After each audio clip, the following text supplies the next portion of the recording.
चलिए दोस्तों, तो आज हम लोग फिर से शुरू करते हैं एक नया चैप्टर। तो चैप्टर का नाम है पादप जगत का वर्गीकरण।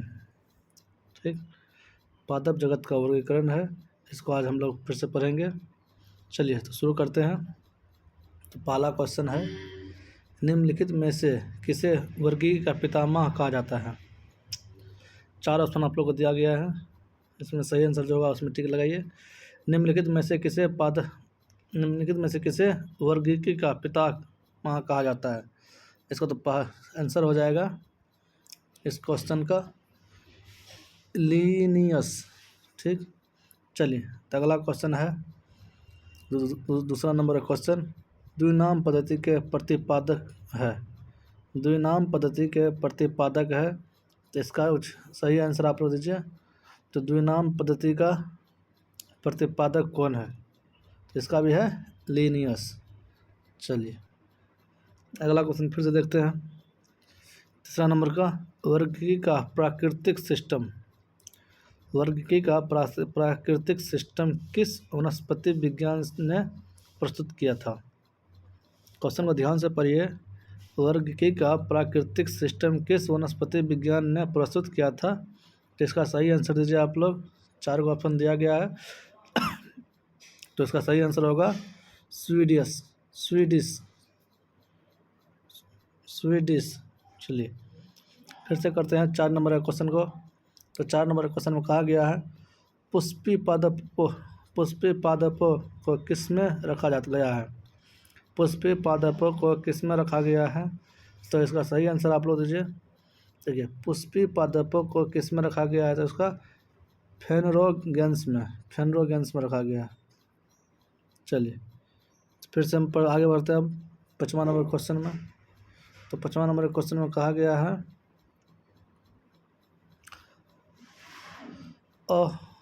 अपुष्पी पादप को किस में रखा गया है। अपुष्पी पादपों को किस में रखा गया है, इसका सही आंसर दीजिए आप लोग। तो अपुष्पी पादप को जो रखा गया है क्रिस्टोगेम्स में रखा गया है। ठीक, चलिए 6वां नंबर क्वेश्चन है, वर्गीकरण की आधारित इकाई है। तो वर्गीकरण की आधारित इकाई क्या है, इसका आंसर आप लोग दीजिए। तो वर्गीकरण की इकाई आधारित है फेमिली। चलिए 7वां नंबर का क्वेश्चन देखिए आप लोग। 7वां नंबर क्वेश्चन में दिया गया है, हाइड्रोफाइट्स होते हैं। हाइड्रोफाइट्स किस में होते हैं, तो इसका सही आंसर आप लोग दीजिए। 4 को ऑप्शन दिया गया, 4 को ऑप्शन में जो सही होगा वो आप लोग लगाइए। हाइड्रोफाइट्स जो है जलीय पौधे होते हैं। ठीक, हाइड्रोफाइट्स होते हैं, क्या होता है, जलीय पौधे होते हैं। चलिए तो अगला क्वेश्चन है 8 नंबर का क्वेश्चन, द्विनाम पद्धति का अभिप्राय है पौधे के नामों को 2 शब्दों में लिखना जो बताते हैं उनके क्या। सही आंसर बताइए आप लोग। उनके जो है उनके वंश और जाति को बताते हैं द्विनाम पद्धति। चलिए 9 नंबर का क्वेश्चन देखते हैं आप लोग। 9 नंबर क्वेश्चन में क्या कहा गया है, जिन पौधों पर बीज बनते हैं किंतु पुष्प नहीं लगते तो क्या कहलाते हैं। जिन पौधे पर बीज बनते हैं किंतु पुष्प नहीं लगते क्या कहलाते हैं। इसका सही आंसर आप लोग दीजिए। इसका सही आंसर होगा अनावृत बीजी। चलिए तो अगला क्वेश्चन 10 नंबर वाला है, जीवाणु की खोज किसने की। लीवेनहुक ने। अगला क्वेश्चन है 11 नंबर का, जीवाणु से संबंधित निम्न कथनों पर कौन सही है। जीवाणु से संबंधित निम्न कथनों में कौन सही है, 11 नंबर क्वेश्चन में कहा गया है। तो 11 नंबर क्वेश्चन में देखिए 4 ऑप्शन दिया गया है। 4 ऑप्शन में से आप किसी एक ऑप्शन जो सही होगा उसमें टिक लगा सकते हैं। तो इसका जो है पहला क्वेश्चन है, सभी जीवाणु स्वपोषी होते हैं। गलत है ये। सभी जीवाणु विविध पोषी होते हैं, ये भी गलत है। अधिकांश जीवाणु विविध पोषी होते हैं किंतु कुछ स्वपोषी होते हैं, ये सही हो सकता है। अगला क्वेश्चन, सभी जीवाणु प्रकाश संश्लेषण होते हैं। चलिए सी नंबर का टिक लगा दीजिए। 12 नंबर क्वेश्चन देखते हैं। 12 नंबर क्वेश्चन क्या कहा गया है। 12 नंबर क्वेश्चन कहा गया है जीवाणुओं को पौधे माना गया है क्योंकि जीवाणुओं को पौधे माना गया है क्योंकि जिसका सही आंसर है क्योंकि इसमें कठोर कोशिका भित्ति होती है। क्योंकि इसमें कठोर कोशिका भित्ति होती है। जीवाणुओं को पौधे माना गया क्योंकि इसमें कठोर कोशिका भित्ति होती है। 13 नंबर क्वेश्चन में क्या कहा गया है, ये देखिए। 13 नंबर क्वेश्चन में कहा गया है जीवाणुविक कोशिकाओं में नहीं होती है। जीवाणुविक कोशिकाओं में नहीं होती है, क्या नहीं होती है ये आप लोग बताइए। जीवाणुविक कोशिका में सूत्रकनिका नहीं होती है। चलिए अगला क्वेश्चन है 14 नंबर का। इसमें क्या कहा गया है, जीवाणुओं की साधारण आकृति क्या होती है। जीवाणुओं की साधारण आकृति क्या होती है, तो इसका सही आंसर दीजिए आप लोग। जीवाणुओं की साधारण आकृति होती है क्षर रूपी। देखिए अगला क्वेश्चन है 15 नंबर का। जो जीवाणु आकार में सबसे छोटी होती है क्या कहलाता है। जो जीवाणु आकार में सबसे छोटी होती है वो क्या कहलाती है, तो वो कहलाती है गोलाणु। चलिए अगला क्वेश्चन देखते हैं 16 नंबर का। अब तो 16 नंबर क्वेश्चन में कहा गया है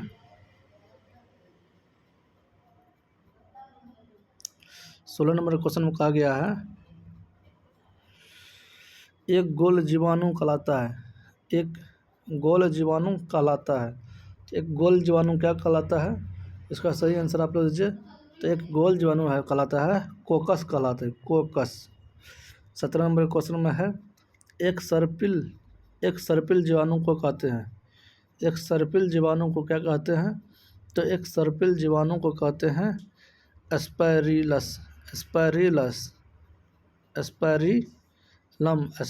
कहते हैं। तो 18 नंबर क्वेश्चन में क्या कहा गया है, वास्तविक केंद्रक किसमें अनुपस्थित होता है। वास्तविक केंद्रक किसमें अनुपस्थित होता है, इसका सही जवाब आप लोग दीजिए। तो वास्तविक केंद्रक किसमें अनुपस्थित होता है, तो वास्तविक केंद्रक जो है जीवाणु में अनुपस्थित होता है। 16 नंबर क्वेश्चन देखिए 19 नंबर क्वेश्चन देखिए। निम्नलिखित में कौन सा सर्वाधिक जनसंख्या पाए जाते हैं। निम्नलिखित में कौन सर्वाधिक जनसंख्या में पाए जाते हैं। क्वेश्चन दिया गया है निम्नलिखित में से कौन सर्वाधिक जनसंख्या में पाए जाते हैं। तो 19 नंबर का आंसर आप लोग दीजिए। तो 19 नंबर का आंसर में दिया गया है पहला दिया गया है सवाल, दूसरा दिया कवक, तीसरा जगह की जीवाणु, चौथा दिया गया कीट। सही आंसर क्या होगा, तो इसका सही आंसर होगा जीवाणु। आप देखिए 20 नंबर क्वेश्चन देखिए क्या कहा गया है। बैक्टीरिया में पाए जाने वाला प्रकाश संश्लेषण आशय कहलाता है।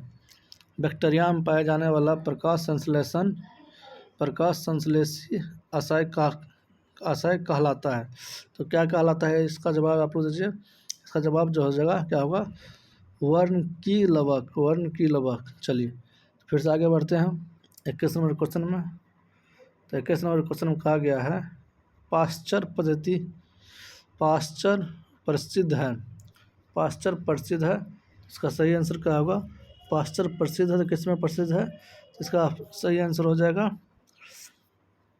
रोगों की चर्म थ्योरी के लिए। रोगों के चर्म थ्योरी के लिए।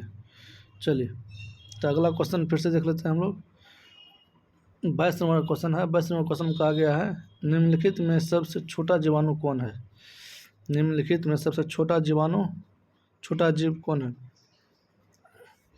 तो इसका 4 ऑप्शन दिया गया है। 4 ऑप्शन में किसी एक ऑप्शन जो सही होगा उसमें टिक लगाइए। निम्नलिखित में सबसे छोटा जीव कौन है, तो माइक्रोप्लाज्मा। चलिए अगला क्वेश्चन है 23 नंबर का।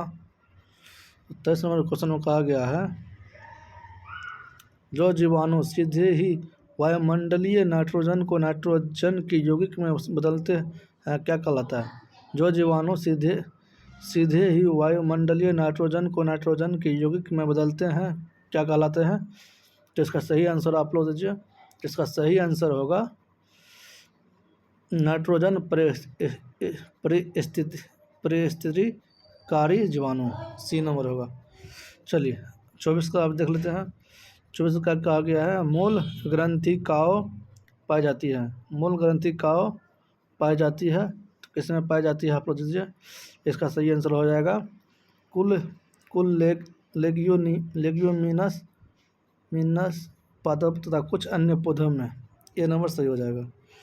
चलिए तो अगला क्वेश्चन देखते हैं हम लोग। अगला क्वेश्चन में क्या कहा गया है।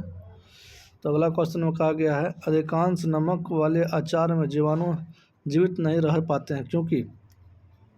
अधिकांश नमक वाले अचार में जीवाणु जीवित नहीं रह पाते हैं क्योंकि 25 नंबर का जवाब दीजिए। क्योंकि ये जीव द्रव्य कुंचित हो जाते हैं और इस तरह मर जाते हैं। ये नंबर का सही हो जाएगा। 26 का हो जाएगा मानव की आंत में पाए जाने वाला जीवाणु है। मानव की आंत में पाए जाने वाला जीवाणु है, कौन सा जीवाणु है। इसका सही जवाब आप लोग दीजिए। तो मानव के आंत में पाए जाने वाला जीवाणु एसरीशिया कोलाई है। चलिए 27वां नंबर का क्वेश्चन देखिए ना। तपेदिक उत्पन्न करने वाला जीवाणु है। तपेदिक उत्पन्न करने वाला जीवाणु है, तो इसका कौन सा हो जाएगा, कौन सा जीवाणु है।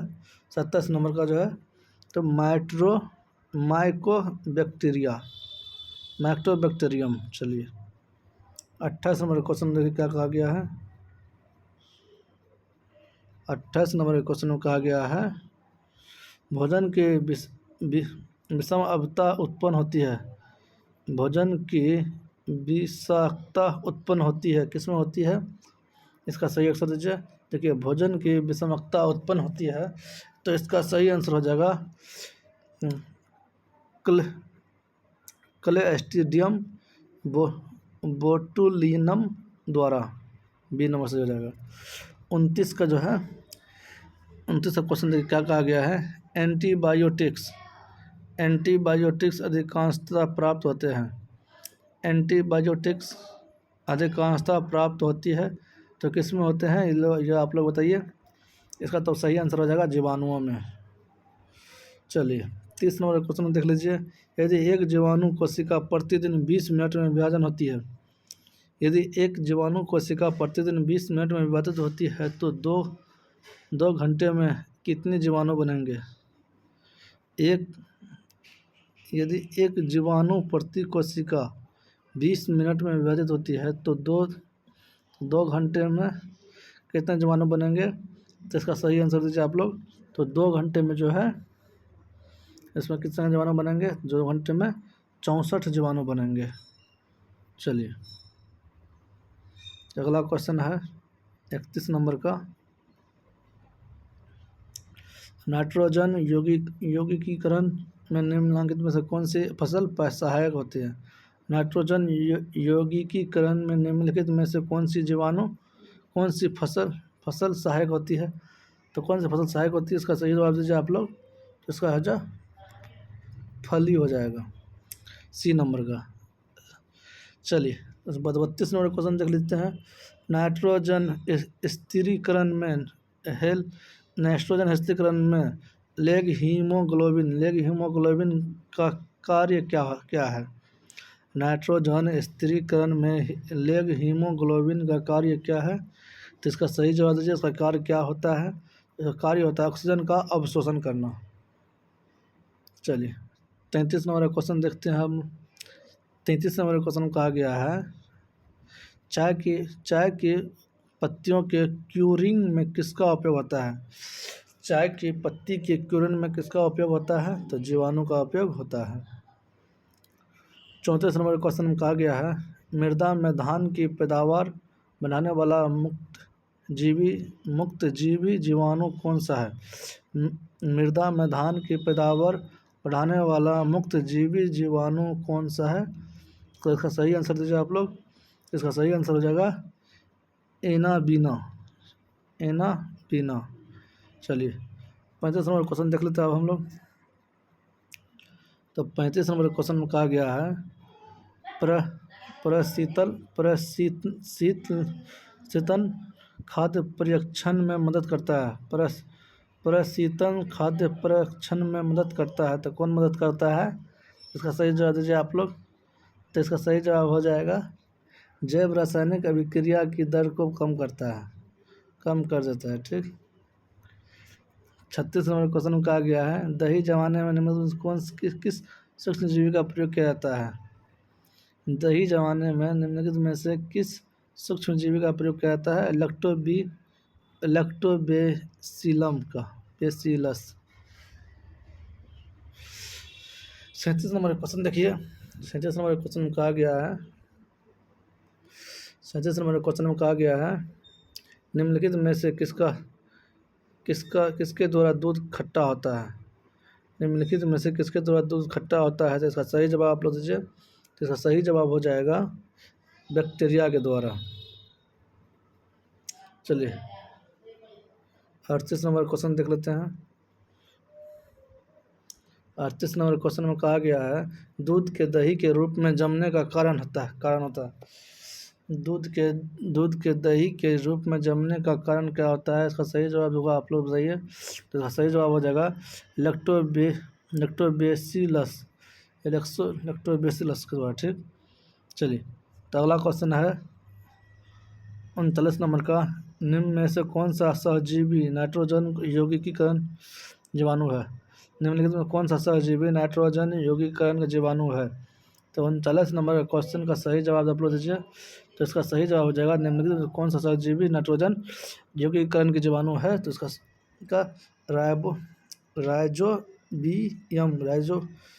राइजोबियम के द्वारा। ठीक, चलिए 40 नंबर क्वेश्चन देखिए क्या कहता है। तो 40 नंबर क्वेश्चन में कहा गया है सर्वप्रथम विषाणु की खोज किसने की? सर्वप्रथम जो है विषाणु की खोज किसने की? इसका सही जवाब दीजिए। सर्वप्रथम विषाणु खोज किसने किया था? तो इसका खोज जो है इवानोव्स्की ने किया था। इवानोव्स्की, बी नंबर सही जवाब, सही आंसर हो जाएगा। 41 का हो जाएगा विषाणु माने जाते हैं। तो विषाणु क्या माने जाते हैं? इसका सही जवाब आप लोग दीजिए। तो विषाणु जो है क्या माने जाते हैं? निर्जीवी पदार्थ माने जाते हैं। विषाणु एक निर्जीवी पदार्थ माने जाते हैं। विषाणु, ठीक, नहीं, विषाणु निर्जीवी नहीं हो सकता है, तो विषाणु गलत है। तो इसका सही जवाब हो जाएगा विषाणु जो है सजीव और निर्जीव के बीच में एक ट्रांसजीशनल ग्रुप है। सी नंबर हो जाएगा सही जवाब। चलिए 42 नंबर का देख लेते हैं आप लोग। 42 नंबर में कहा गया है निम्नलिखित में से किसमें एंजाइम नहीं पाए जाते हैं? निम्नलिखित में से किसमें एंजाइम नहीं पाए जाते हैं? तो विषाणु में एंजाइम नहीं पाए जाते हैं। चलिए 43 नंबर क्वेश्चन देखते हैं। 43 नंबर क्वेश्चन में क्या कहा गया है? 43 नंबर क्वेश्चन में कहा गया है TMV शब्द संबंधित है। TMV शब्द संबंधित है तो किससे संबंधित है? तो ये संबंधित है विषाणुओं से। चलिए 44 नंबर का विषाणु वृद्धि करता है जीवित कोशिकाओं में। चलिए अगला क्वेश्चन है 45 नंबर का विषाणु निर्जीव माने जाते हैं क्योंकि? विषाणु निर्जीव माने जाते हैं क्योंकि यह क्रिस्टलाइज हो सकता है। 46 नंबर क्वेश्चन देखिए अब हम लोग। तो 46 नंबर क्वेश्चन में कहा गया है एंजाइम अनुपस्थित होते हैं। एंजाइम जो है अनुपस्थित होते हैं, तो किस चीज़ में अनुपस्थित होते हैं? एंजाइम विषाणुओं में अनुपस्थित होते हैं। एंजाइम जो है विषाणुओं में अनुपस्थित होते हैं। बी नंबर सही हो जाएगा। तो अगला क्वेश्चन है 47 नंबर का विषाणुओं में क्या होता है? इसका सही आंसर दीजिए आप लोग।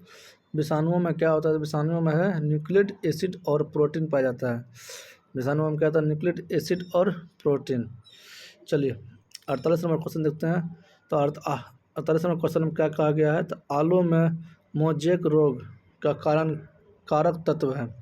आलू में मोजेक रोग का कारक तत्व है। क्या कौन सा कारक तत्व है? इसका जो है विषाणु हो जाएगा। चलिए तो अगला क्वेश्चन है 49 नंबर का। 49 नंबर क्वेश्चन में कहा गया है निम्नलिखित में से किस वनस्पति जगत के पौधे को शैवाल के नाम से जाना जाता है? निम्नलिखित में से किस वनस्पति जगत के पौधे को शैवाल के नाम से जाना जाता है? तो 49 नंबर का सही आंसर हो जाएगा आप लोगों को थैलोफाइटा। थैलोफाइटा। चलिए 50 नंबर क्वेश्चन देखिए आप लोग क्या कहा गया है। तो 50 नंबर क्वेश्चन में कहा गया है शैवालों की कोशिका भित्ति किसकी बनी होती है? शैवालों की कोशिका भित्ति जो है किसकी बनी होती है? इसका सही आंसर हो जाएगा 50 नंबर का शैवालों कोशिका भित्ति किससे बनी होती है? तो सेल्यूकस से बनी होती है। ठीक। 51 नंबर क्वेश्चन देखिए। तो 51 नंबर क्वेश्चन में कहा गया है हाइड्रा की स्रावी कोशिकाओं में कौन सा सहजीवी शैवाल मिलता है? हाइड्रा की स्रावी कोशिकाओं में कौन सा सहजीवी शैवाल मिलता है? इसका सही आंसर दीजिए आप लोग। इसका सही आंसर हो जाएगा द यूक्लोरेला। चलिए तो अगला क्वेश्चन है 50 नंबर का। 52 नंबर का सरगासो समुद्र का नाम पड़ा। सरगासो समुद्र का नाम पड़ा। तो इसका सही आंसर दीजिए आप लोग। 52 नंबर का क्वेश्चन है। तो इसका शैवालों के कारण सरगासो समुद्र का नाम पड़ा तो शैवालों के कारण। चलिए आगे बढ़ते हैं। 53 नंबर क्वेश्चन देख लेते हैं। 53 नंबर क्वेश्चन कहा गया है गलगंड रोग से बचा जा सकता है और कुछ समुद्री खरपतवार खाने से इनका इलाज होता है क्योंकि इसमें प्रचुर मात्रा में होता है। गलखंड रोग से बचा जा सकता है और कुछ समुद्री खरपतवार खाने का इसका इलाज होता है क्योंकि इसमें प्रचुर मात्रा में पाया जाता है। बताइए प्रचुर मात्रा में क्या पाया जाता है? तो इसका प्रचुर मात्रा में पाया जाता है आयोडीन पाया जाता है। 54 नंबर क्वेश्चन देखिए किस शैवाल का आयोडीन प्राप्त होता है? किस शैवाल से आयोडीन प्राप्त होता है? तो किस शैवाल से आयोडीन पता दीजिए। इसका सही आंसर हो जाएगा लेमिनेरिया से जो है पाया जाता है। 55 नंबर क्वेश्चन देख लेते हैं। 55 नंबर क्वेश्चन में कहा गया है निम्नलिखित में से कौन सा हरा शैवाल है? हरा सा क्लोरोफाइसी। 56 नंबर क्वेश्चन देख लेते हैं। निम्नलिखित में से कौन सा स्वपोषी है? निम्नलिखित में से कौन सा स्वपोषी है? शैवाल स्वपोषी है। चलिए 57 नंबर क्वेश्चन देखते हैं। 57 नंबर क्वेश्चन क्या कहा गया है? 57 नंबर क्वेश्चन में कहा गया है निम्नलिखित में से कौन जैव उर्वरक के रूप में उपयोग होता है? निम्नलिखित में से कौन जैव उर्वरक के रूप में उपयोग होता है? जैव उर्वरक के रूप में कौन उपयोग होता है? इसका सही जवाब होगा ना राइबोसोम है। तो ये भी सही है। नील हरित ये भी सही है। जोला ये भी सही है। उपयुक्त सभी हो जाएगा। चलिए तो आगे बढ़ते हैं 58 नंबर क्वेश्चन में। तो 58 नंबर क्वेश्चन में क्या कहा गया है इसको देख लेते हैं। अंतरिक्ष कार्यक्रमों में ऑक्सीजन की आपूर्ति को नियंत्रण करने के लिए प्रयुक्त किए जाने वाला एक कोशिकीय शैवाल का नाम है। तो कोशिकीय शैवाल का नाम क्या है? कि कोशिकीय शैवाल का नाम क्लोरेला। सी नंबर सही हो जाएगा। 59 का देख लेते हैं। 59 में क्या कहा गया है?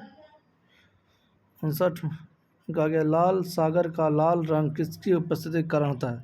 लाल सागर का लाल रंग जो है किसके उपस्थिति के कारण होता है? इस शैवाल की उपस्थिति के कारण होता है। चलिए 60 का देख लेते हैं।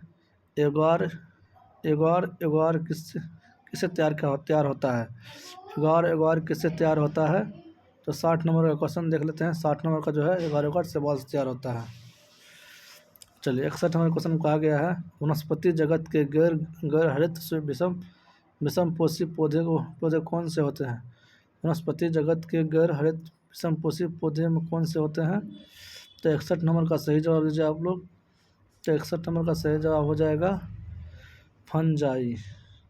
चलिए 62 नंबर क्वेश्चन देख लेते हैं। 62 नंबर क्वेश्चन में कहा गया है कवकों की कोशिका भित्ति किससे बनी होती है? कवकों की कोशिका भित्ति किससे बनी होती है? इसका सही जवाब हो जाएगा उसका काइटिन और हेमीसेल्यूलोज के द्वारा। चलिए 63 नंबर क्वेश्चन क्या कहा गया? आगे बढ़ते हैं। तो 63 नंबर क्वेश्चन कहा गया कवकों द्वारा रिचार्ज भोज्य पदार्थ किस रूप में संचित होते हैं? तो 63 नंबर का सही जवाब हो जाएगा आप लोगों को ना ग्लाइकोजेन के रूप में, ग्लाइकोजेन के रूप में। 64 का देख लेते हैं। 64 में कहा गया है सभी कवक सदैव होते हैं, सभी कवक सदैव होते हैं। तो कवक जो होता है वो सदैव क्या होते हैं, तो इसका सही जवाब हो जाएगा वो हमेशा विविध पोषी होते हैं। चलिए अंतिम का 2 क्वेश्चन और देख लेते हैं। चलिए अगला क्वेश्चन है, अगला क्वेश्चन है 65 नंबर का। तो 65 नंबर का क्या कहा गया है, माइक्रोराइजा सहजीवी संबंधित किनके मध्य होता है। माइक्रोराइजा सहजीवी संबंध किसके मध्य होता है। तो 65 नंबर का हो जाएगा कवक और उच्च पौधे की जड़ों में। चलिए तो आगे का क्लास हम लोग अगले चैप्टर में करेंगे, अगले वीडियो में। तो आज हम 65 नंबर 1 से लेकर 65 तक अध्ययन कर लिए हैं। चलिए तो जितना ही करके अपने क्लास को, जय हिंद जय भारत।